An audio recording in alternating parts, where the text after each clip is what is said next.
Shalom. Call Haloyim Yahweh Ba'ashem Yahushai Ba'ashem Rachakodash Shanyakabad Gadwala Requabs Aquanium Nawa Wa Shalayakim Nawa. That's the belongers to our apostles and elders of Great Millstone.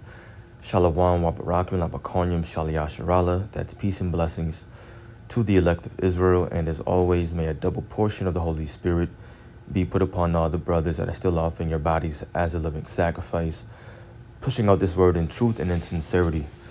This is going to be a very quick exhortation video, and I'm going to call it through the Spirit, just to keep your eyes on the prize. And of course, that means keeping your mind on things above, on the kingdom of heaven, because there's so much going on in the world today, especially with this big talk about this metaverse and cryptos taking off, NFTs, and so many other things. Bread and circus happening in the entertainment industry while we're in the middle of this, I'll say, pandemic. But most importantly, we have to make sure that we're always keeping our mind on what matters most, and that's prophecy and being delivered. So just a quick exhortation video in the midst of all this nonsense happening in the world. So I'm going to start reading here in the book of Matthew chapter 6 and the last two verses, which say, "But seek ye first," verse 33, "but seek ye first the kingdom of the Most High and his righteousness, and all these things shall be added unto you." So when you look out in the world, you have a lot of people actually doing well, making money in this time from cryptos and, like I mentioned, NFTs. If you're into like the that type of stuff, then you know that people are really making a killing right now. And a lot of people are quitting their jobs, not wanting to go back to their jobs, and they're starting their own businesses. And certain people are actually doing very well. You wouldn't believe it unless you actually are in the loop and you're talking to certain people and you just know what's going on. But we're talking about famine coming. We're talking about the collapse of the dollar. We're talking about a time of anarchy, and people are actually, quote unquote, making some kind of making money for themselves, I'll just say. But we have to remember that all of this is going to come to naught very, very soon. And that's why the scriptures say, as soon as they shall say peace and safety, then sudden destruction cometh upon them, as travail upon a woman, and they shall not escape. So we have to always keep scriptures like that in mind. And for us, that means we keep our mind on the kingdom of heaven. They think they're making a killing with these carnal riches, and we have to remember and understand that we have the true riches, which are this wisdom and knowledge. So seek ye first the kingdom of heaven, and then all the physical carnal riches will be added unto us. Verse 34 says, "Take therefore no thought for the morrow shall take thought for the things of itself.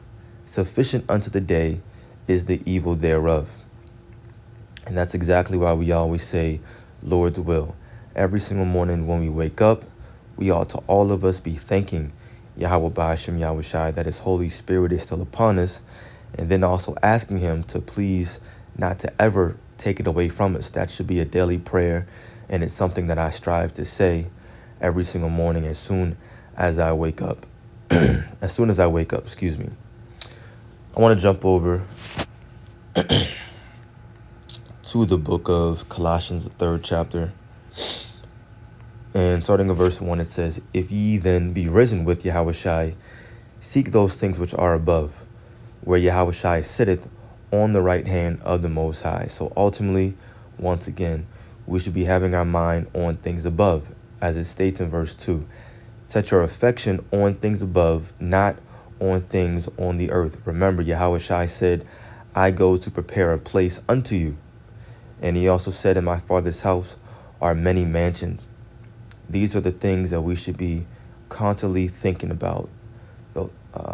All the great riches and the beautiful things, I'm just going to use that word, things, quote unquote, for lack of a better word, that the kingdom of heaven is going to bring unto us. The scriptures talk about how we're not going to ever be sorrowful anymore, how we're not going to be ever in tears, how we're going to be a continuous, joyful people.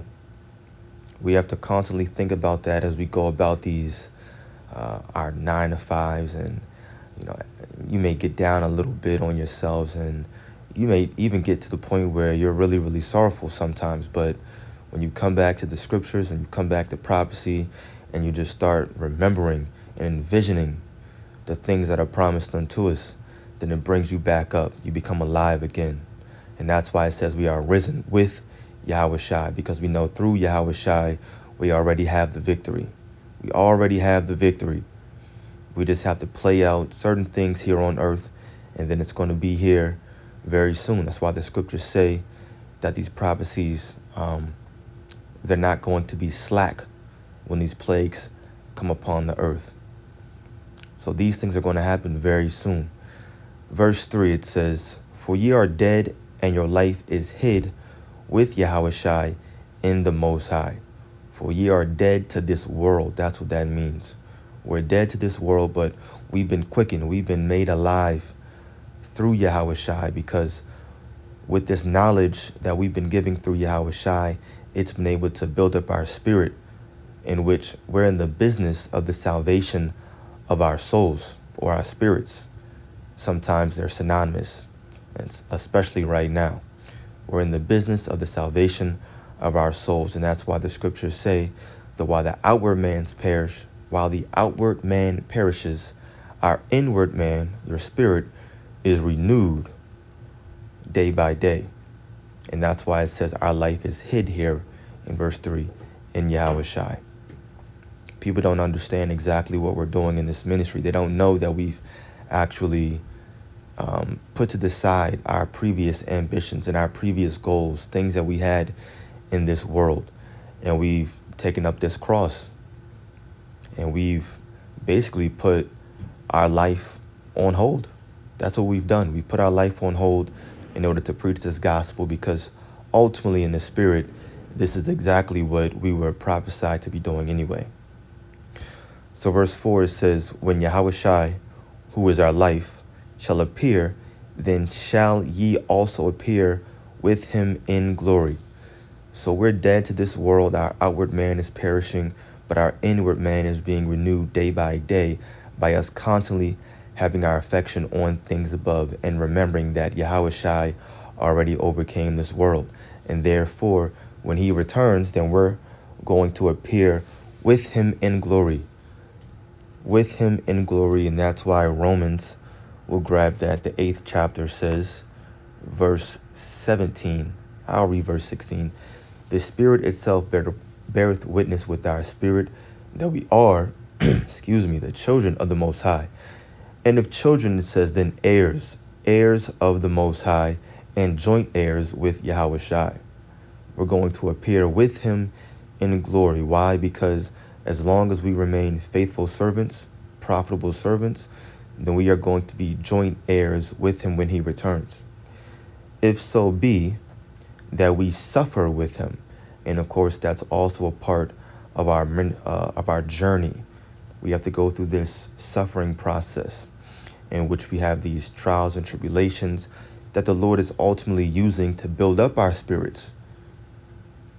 And that's what also makes it seem like we're dying day by day. But really, through these trials and tribulations, us suffering, our spirits are being renewed, and they're being built up, because we run to these scriptures which comforts us. So it says, "And if children, then heirs, heirs of the Most High, and joint heirs with Yahushai, if so be that we suffer with him, that we may be also glorified together." But we have to make sure we're keeping our mind on things above, keeping our eyes on the prize. This is the book of 2nd Ezra 14, starting at verse 14. "Let go from the mortal thoughts. Cast away the burdens of man. Put off now the weak nature, and set aside the thoughts that are most heavy unto thee, and haste thee to flee from these times."